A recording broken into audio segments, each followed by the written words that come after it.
Standing in the bottom. Hi guys, welcome back. It's your girl Yummy.com. Thank you for joining me, my internet friends. Like, subscribe, do whatever you want. We are here on Doubt Holy Black History Month to talk about a book that I love so much. This book, if you can't see it, is called Legendborn. It's written by Tracy Dion. As of last November, she did release her second book. Blood Marked is her second book. These are two in the series. I think there's only two in the series. I have not finished Blood Marked. I have gotten a lot of books that I'm getting through, but I am reading it. I am getting through it. These are the books. Why I'm bringing this up is because these books are right up my alley. They are amazingly written. They're full of wit, of care, of concern for the Black culture, of amazing mysticalness, of my affinity for King Arthur. I have literally an Excalibur tattoo. I talk about it all the time. Excalibur tattooed on my arm. I love the story of King Arthur. I love royalty and all of those things, and it really takes a dark twist on that while still being true to, again, the Black culture, taking place in North Carolina. It is about a 16-year-old girl who is named Bree, and she basically goes to this program. The only thing about it is that she's 16, which, like, I'm like, maybe not, whatever. But she goes to this program on North Carolina University where her mother used to go. Her mother recently passed, and she kind of does this program at the college to, like, get away from her family. She wants to be away from things that remind her of her mother. Go figure, she goes to her mother's school. But because of that, she kind of awakens this part of her that she never knew, that her mother never got to tell her, that is written in her lineage. And, you know, and kind of this interesting kind of questing situation kind of starts happening between these two books. Now, why I here is not to tell you what the book is about, because you should go read it, but I will be going through characters because we are going to be casting Legendborn, the TV show. I recently heard that it got picked up for a TV series. I planned to do this video even before I heard that, but if you are a casting director for Legendborn, listen to me, because I have some not queries, but I have some suggestions. Obviously, this is a little bit different than like what I usually do. I usually do minority replacement, where I replace all white cast with people of color, but I'm not doing this because a lot of the characters, most of the characters are all white. A lot of characters are all white. Literally, there's a whole system that is all white because, you know, they're in North Carolina, and it does talk within, like, you know, racism and all these things. And, you know, in a Black utopia, racism just doesn't exist. But with that being said, I'm gonna need my handy dandy notebook. Okay, let's get started on this casting list. So I'm only casting certain characters. There's a full heaping lot more, but there are some characters that I undoubtedly know are gonna be shaved down to being extras. I'm talking about the characters that either I really loved or I think are so important to the story that they cannot be missed. So the first one I'm going to talk about is Bree's father. He's barely in the story, but I really do love him and his connection that he has with his daughter. But yeah, he's barely in the story because obviously she's off at college, like so. His name is Simon. He's supposed to be this smoky, old school, low voice Southern man. And I loves me that. That's just my type. And you know who else is just my type? Aldous Hodge. I put him on every list that I can. Husband list, first wives, minority replacement, whatever I can, I will put Aldous Hodge on because I ride for this man. I ride so hard for this man. Okay, but this time I actually have a reason, okay? Like, other than the fact that her dad is supposed to be outrageously, you know, old school, hot, like, smoky, oaky man, I think I can hear the lines that her dad says in Aldous Hodge's voice.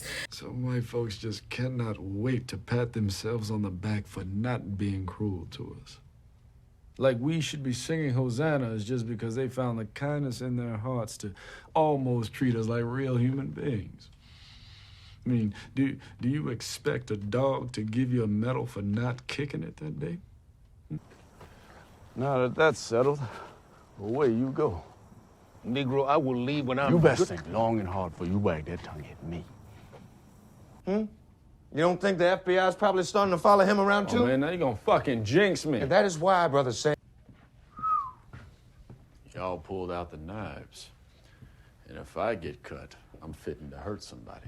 I think, I'm not sure if he's Southern, but a lot of the characters that he played, specifically the one in Leverage he played, has like a Southern kind of twang and talks kind of in the bottom of their voice, really low and resonant. Why don't you become a Muslim too? Shit. Have you tasted my grandmother's pork chops?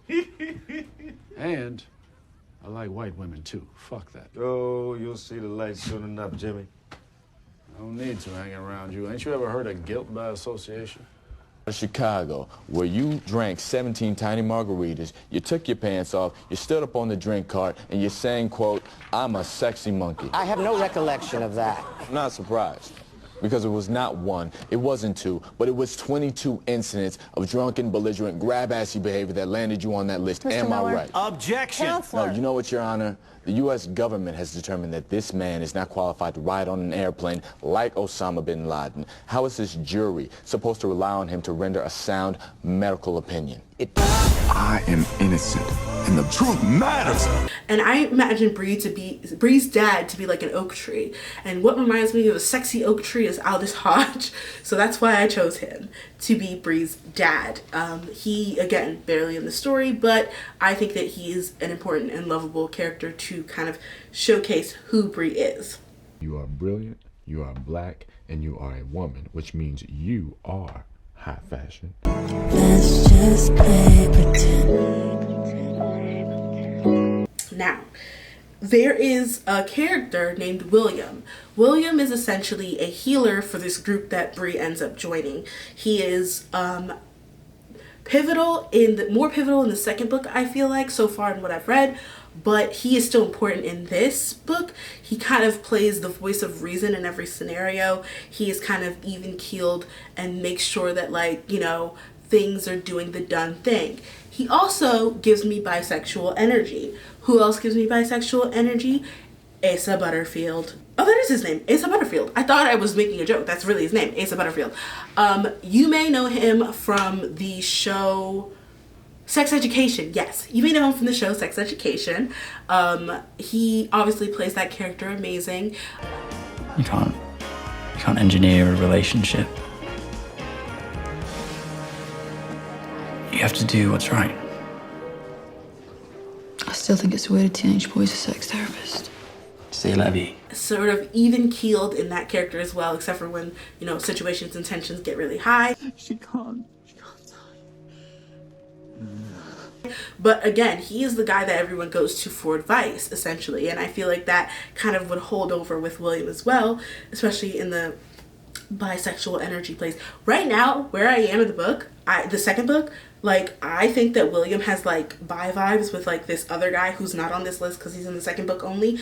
And then, like, her best friend, who's, like, we'll talk about later because I'm casting her. I think he has, like, bi vibes with both of them. And I kind of love it and live for it. And so I feel like Asa Butterfield, again, he can keep the accent too. We'll let him stay British if we want. Everyone is pretty Southern, but, like, we'll let him stay British if he wants. British people can exist in this universe. If you stub your toe, you go, oh, bollocks. Because you don't go, oh, testicles, I stubbed my toe. But yeah, that's why I kind of wanted to cast him, because he gives that, like, a calming, soothing advice type energy, which is what we need from William. We all mess up and do impure things. Doesn't mean we're bad people. I'll give you roses, just hoping you don't see the weeds in my garden. Next one is Witty. Witty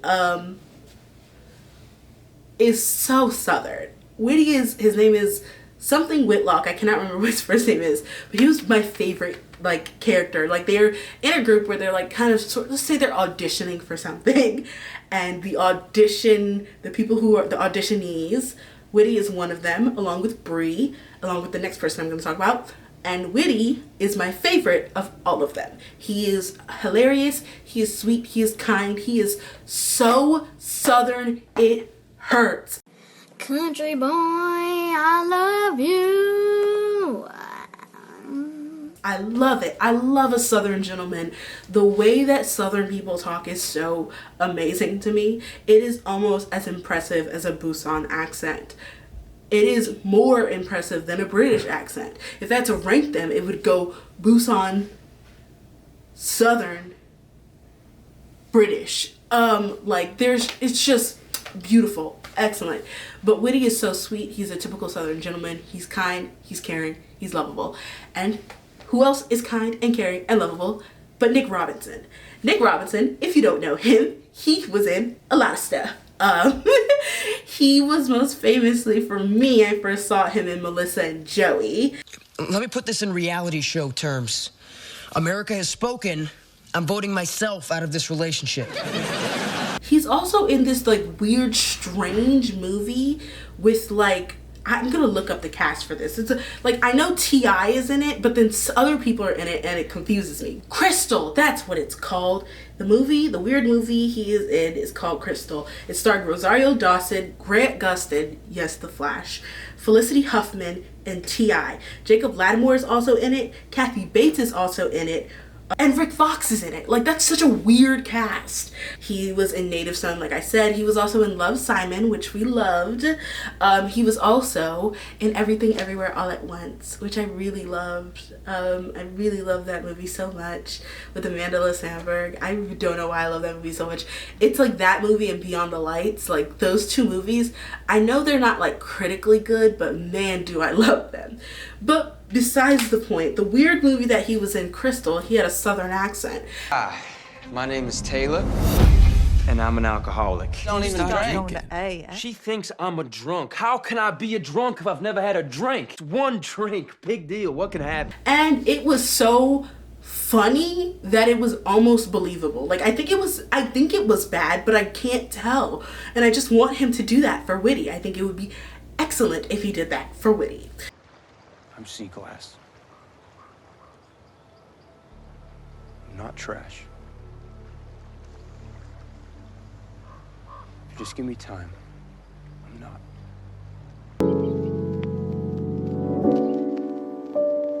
The next person on the list is Greer. Greer is another one of the auditionees, as if you could call them that. There's a specific word they have, but I don't want to spoil the book, so auditionees is what we're going for. Greer is a talent.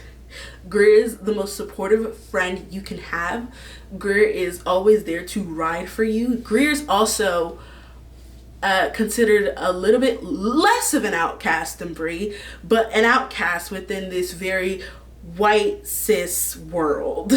Like this very white heteronormative man cis world that is the thing she's auditioning for. Greer is also a little bit of an outcast, and I am like, who's an outcast? That is a joke. This person's not an outcast, but this person did catch my eye in the show movie. It was a movie, Dumpling. Oh, Dumpling! Dumpling! Greer is so unique. Greer's pronouns are they, them. And Greer is just so unique in the, again, this weird cis hetero white man world. And it's like once Bree comes into this world, Greer is like, everyone's like, okay, that's a little bit more normal than whatever black shit is going on over here. And Greer's just like, I'm not with the shits. Even though it's giving me less heat, I don't want to be with the shits. I'm gonna ride with my girl over here. And that's like loyalty. And who has loyalty in the movie Dumpling? Bex Taylor Klaus. Good aim. Chins up. It's a revolt against the oppressive heteropatriarchy unconsciously internalized by the female psyche. Oh. In other words? We're Spartacus, and the pageant is the Roman Empire.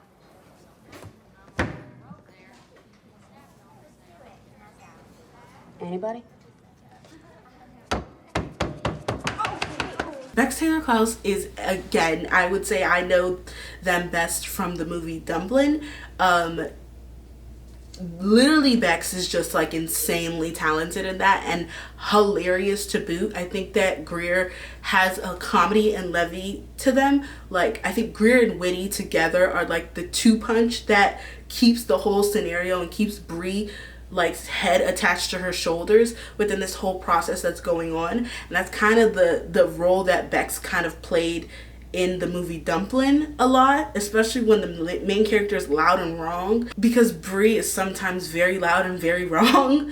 I think that that matchup really works for that character. And let me know when you're ready to take this thing down. Well, fuck their pain. What about your pain? And every girl he raped, and every girl who got attacked in that fucking clubhouse or at every party. What about the girl who went over to hang out with friends and got raped on a basement floor?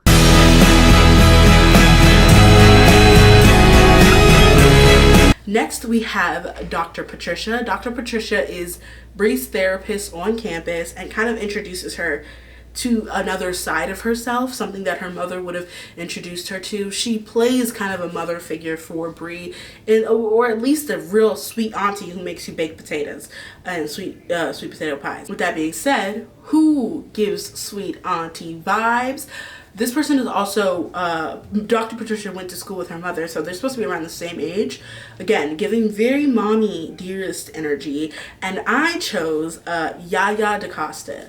Yaya DaCosta, who also gives mommy dearest energy. Mommy nature energy is what I'm trying to say. Like mother nature energy, but like in the blackest way possible, you know? Real black mama energy, real mother nature.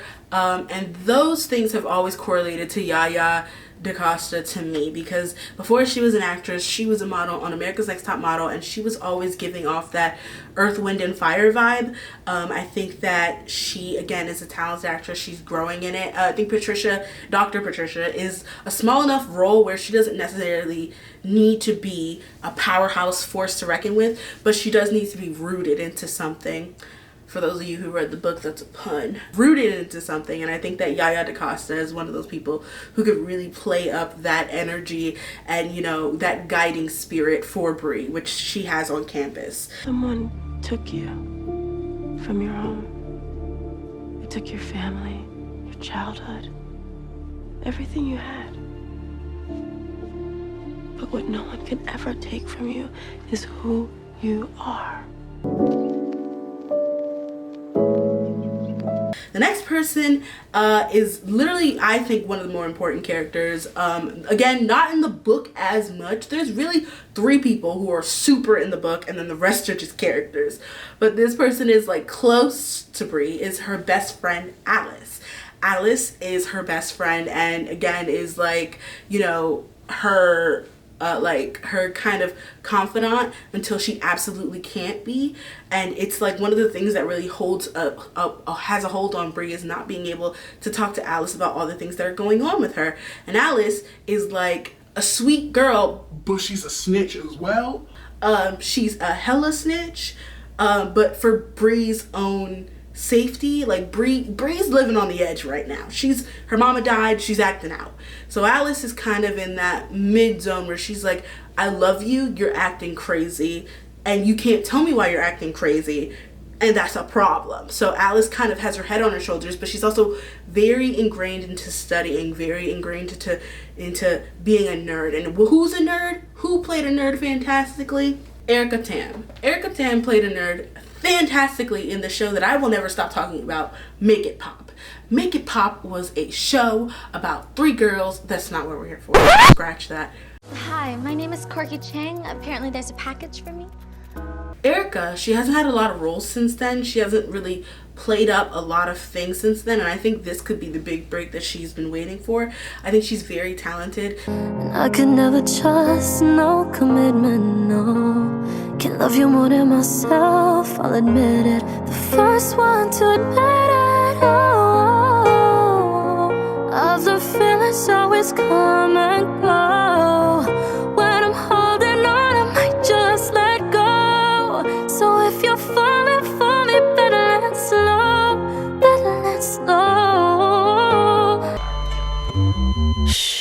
And Make It Pop Pop, she played very much a character that's similar to this, so I know she can play it. She played a character called Corky, who was very much into her studying, into her books, and like, you know, getting in the know of things, but while also being a pop star by night. But I feel like Erica could totally take this role and just nurture it. Obviously, Alice is supposed to be Asian American, so that also helps, like that we have one less white person on stage. I'm kidding, but like it also like helps to match the character's description as well. But also she was super talented in playing Corky, and I think it kind of gives, like, every time I read the book, that's who immediately popped into my head. So, and that didn't happen for everyone, that just happened for like this character. You are vindictive and manipulative and mean. Boy, when you've got your mouth shut, you're flawless. Next up, we have Cell. Cell is one of those three that I was talking about. There's three characters that everyone cares about. No one cares about anyone else. Cell is one of those characters that people care about. He is the most magical thing in this at the time of the first book. The beginning of the first book. He's the most magical thing. He is a thing called a King's Mage. That means nothing to you if you've never read the book, but it makes him just a super powerful wizard of sorts. He's known to have dark angular features, have golden eyes, be lithe and swift, like very like moves with the shadows kind of vibe. And I was like, who do I like? That is like my favorite role about them was when they were like playing like dark characters. I'm talking Dylan O'Brien. Now, I know for some of you who read the book are like, Dylan O'Brien? That's a choice. Feminine urge to go completely feral anytime Dylan O'Brien appears on screen? Yes, let's go. I'm like, yes, it is a choice. Like, Cell is supposed to like be this like lengthy, like kind of character, and like if you watch Dylan O'Brien on TikTok, like you're like, that's not that dude. Bitches, am I right? Damn, she still got that backside on her though. Got the thickie, that fatty, right? Colin, you're from Maine. But may I direct your attention to Void Styles. Void Styles was exactly what I want Cell to be in this. Without the evil, you know, like a little bit with the evil, but like not fully with the evil, you know. Void Styles had a dark swiftness about them that is so sensual, but also magical, but also like this close to death always.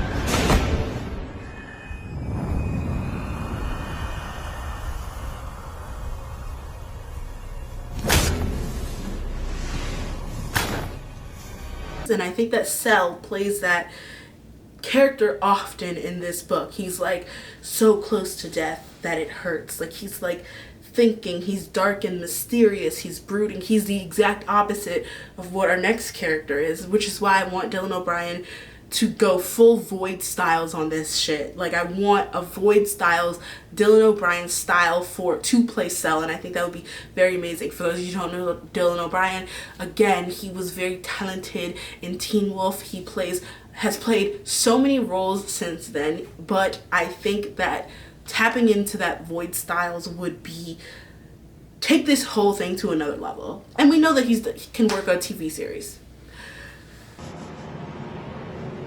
Think you can beat me in my game? Divine move. Divine move. You think you have any moves at all? You can kill Leone, but me? I'm 1,000 years old. You can't kill me! But we can change you. What?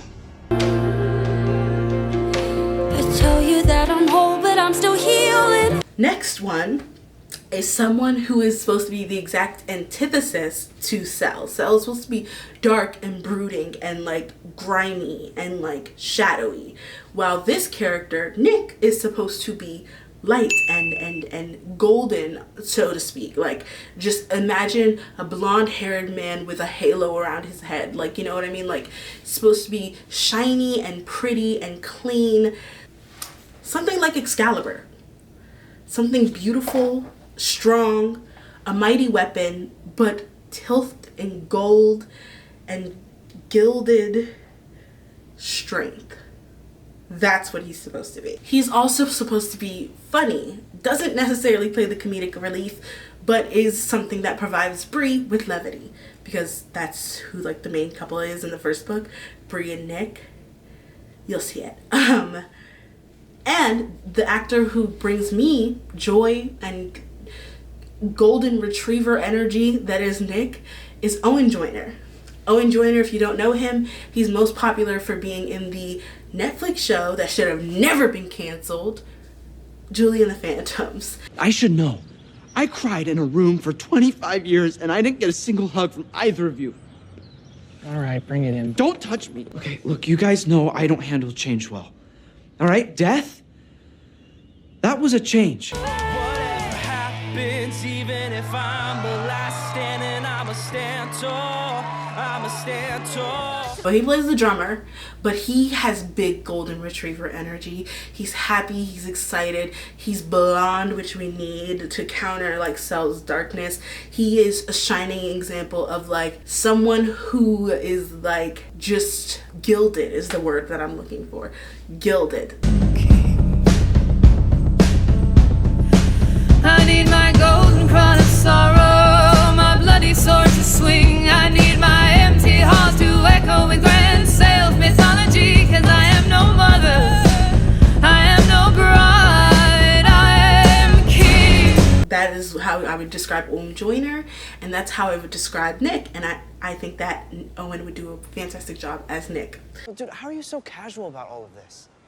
I mean, don't you want to figure out what happened? Okay, none of us had it great. All right, but at least we had something.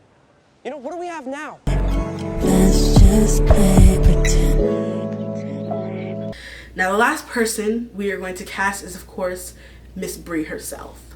Bree is a hard character to cast because you need someone who can play a Daria type, but still bring intellect and energy. You know, Daria's not always the most, she's intellectual, but she doesn't have a lot of energy, you know what I mean? You need someone who can balance both to be this like combination. There's something in the book called Before Bree and After Bree. You need someone who can balance both of those. Before Bree, after Bree, after Bree, after Bree, all of the Brees. And someone who I really think plays that very well as of recently that I've seen is Raelle Downs. I hope I'm saying her name right. That'd be fucked up if I am not. But Raelle Downs, she was in a show called Henry Danger. That's when I first saw her. She was the genius. She was the best friend. She was loyal. She was smart. She was tactful. She was really a good all-around character, like to be a sidekick to a sidekick, essentially. He's friends with a lot of other thieves around town. They think he might know something about Chopper's stolen cell phone. She was very talented. Raelle played that character, like, Girlie played that character to the fullest of her abilities.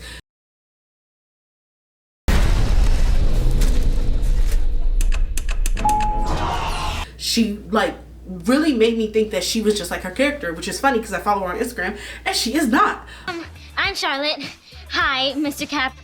Literally, I was being BVG. And I may have forgot my purse at home. I can spend a bag on a back, cruising in a limit, no lack. I don't really care about cars. All I really know is the fact that I want a lot for a little bit, just a little bit. I want it all over, a hell of a lot. I want a brand new car for $4 with no miles on it. I'm your favorite mess that you can clean up. And I'm your favorite stress that you've learned to love. Homegirl is super feminine and wily, and I love that. On top of that, she is in this new show called Dead Darby or something, and that kind of gave me more of that sarcastic grit wit that I'm looking for with Bree. Any press is good press. He has dyslexia. No, he doesn't. Capri knows I'm the one person she can't get to like her. I'm the one girl in school who doesn't want to be her. The one person who can see through her.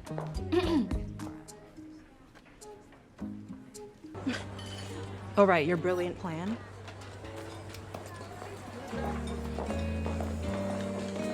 Hey! What are you doing?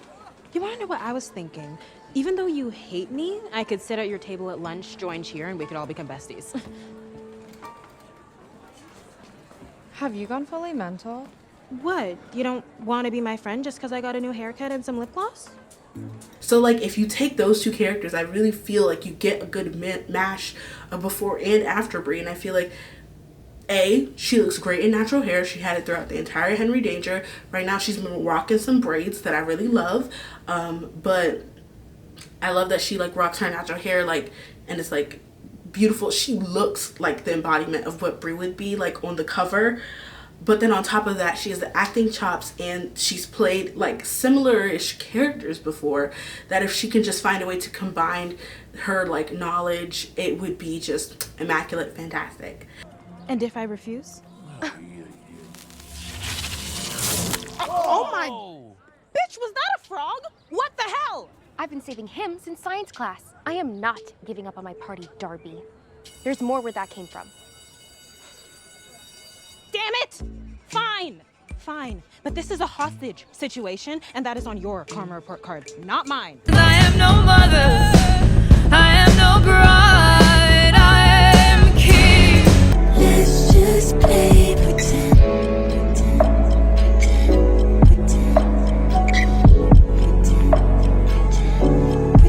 With that being said, that is who I would cast. Here is my fake mock trailer. I tell you that I'm whole, but I'm still healing. I tell you that I'm happy, but I'm grieving. Thought I was a fighter. After her mother dies in an accident, 16-year-old Bree Matthews wants nothing to do with her family memories or childhood home. A residential program for bright high schoolers at UNC Chapel Hill seems like the perfect escape, until Bree witnesses a magical attack her very first night on campus. A secret society of so-called Legendborn, students that hunt the creatures down. And a mysterious teenage mage who calls himself a Merlin, and who attempts, and fails, to wipe Bree's memory of everything she saw. The mage's failure unlocks Bree's own unique magic and a buried memory with a hidden connection. Now that Bree knows there's more to her mother's death than what's on the police report, she'll do whatever it takes to find out the truth, even if that means infiltrating the Legendborn as one of their initiates.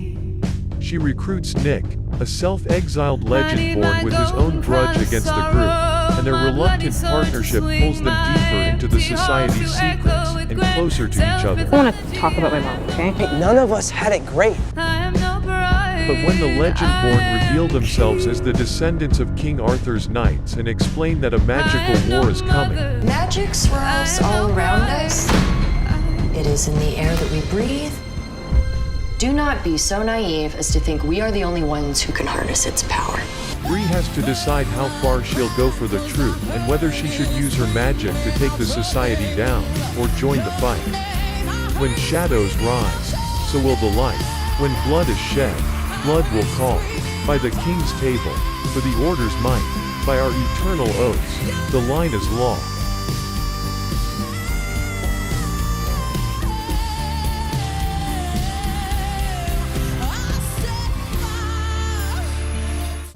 Hollywood, if you want it, call me. If not, don't worry. I'm your girl, yummy.com. I'll be back, so don't worry and stay tuned.